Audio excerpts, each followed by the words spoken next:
Here is an interesting question to think about. What counts as a separate game?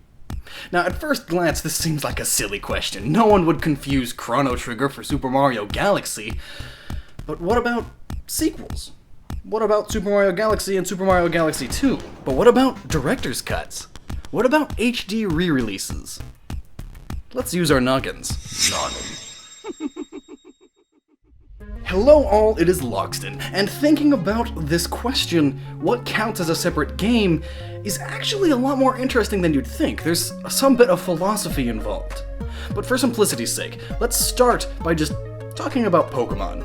Every main title in this series is released in two separate games: Red and Blue, Gold and Silver, X and Y, and sometimes a third game is thrown in there. The differences between these versions are minor. There are some Pokemon that are only catchable in one version of the game or another, and sometimes different events will occur within game. But is that enough to call it a completely different game? Nintendo thinks so, as they advertise it as Pokemon Black and White, X and Y. There's that "and" in there, which separates them.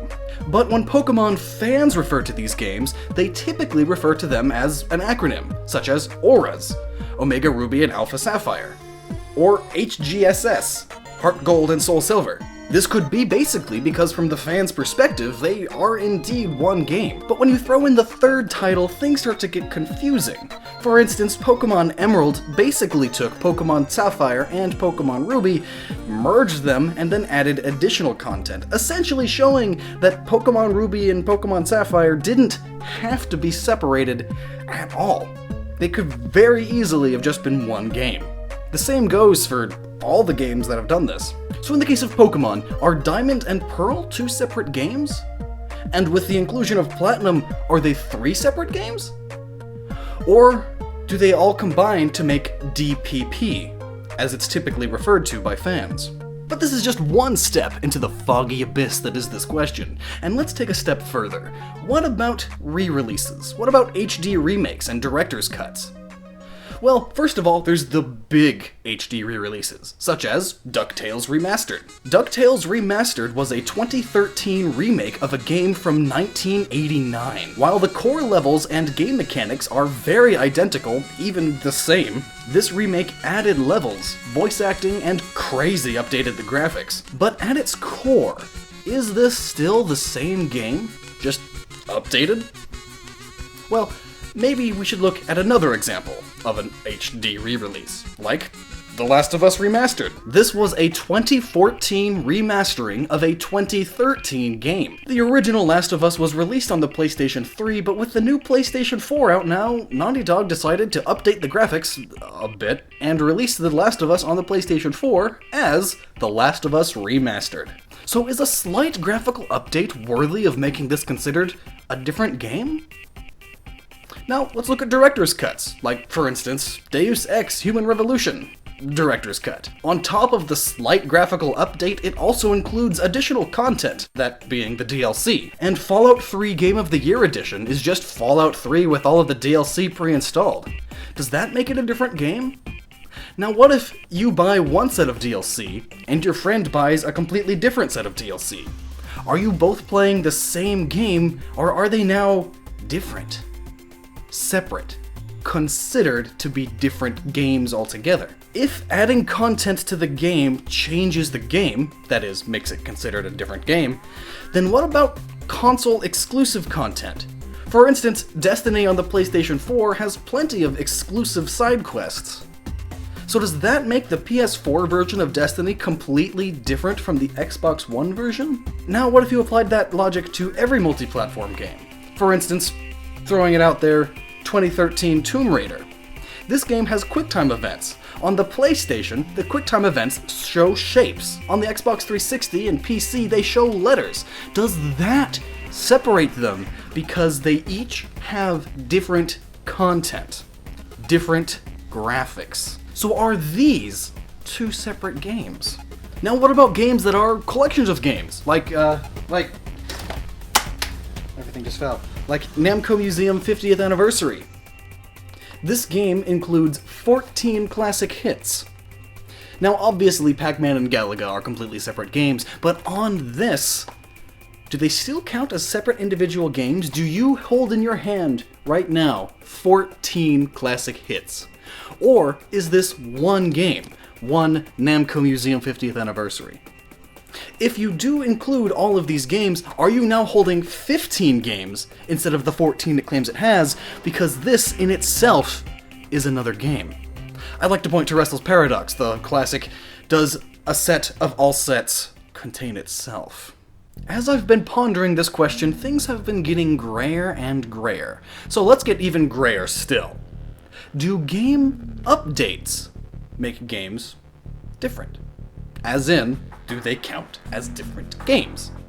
Let's look at Minecraft, for example. Any hardcore Minecraft fan can tell you that the original beta release of Minecraft is vastly different from modern Minecraft. But they are still both Minecraft. It was never re-released. The modern Minecraft isn't a sequel to classic beta Minecraft. It's still the same game. But now it's so different than it used to be that it's basically a bigger change than a lot of HD re-releases have seen. So does Minecraft version 1.8.3 count as a separate game from Minecraft 1.0? Consider this. You have a hammer. After many years of use, the handle snaps in half. So you just replace the handle, keep the original head. Then, a few years later, after more and more use, the head finally shatters. So, you replace the head. Is this the same hammer you had before? Maybe we should get into something more advanced, like a gaming PC. Let's say you buy a brand new gaming PC and it's super awesome. You put it all together with all the parts, and you love it. But as the years go by, you start noticing that you can't play new games on maximum graphics anymore. So, you start upgrading, piece by piece, over the years. You start with the motherboard, and then that's a bad idea to start with the motherboard. But you start with the graphics cards, and then the processor, and then the hard drives, and the RAM, and all. Piece by piece, you start rebuilding the computer. Eventually, everything has been replaced. You may even completely replace the case at some point, just moving the insides from your old computer into the new case.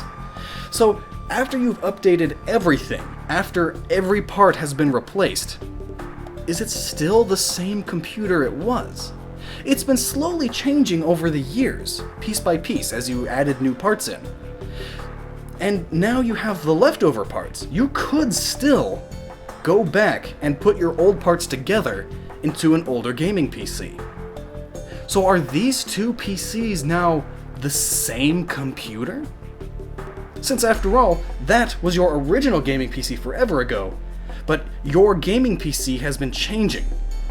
On and on, just changing, until now your gaming PC is this one. So have you completely copied your gaming PC? We can go even deeper with this. Let's talk about the human body.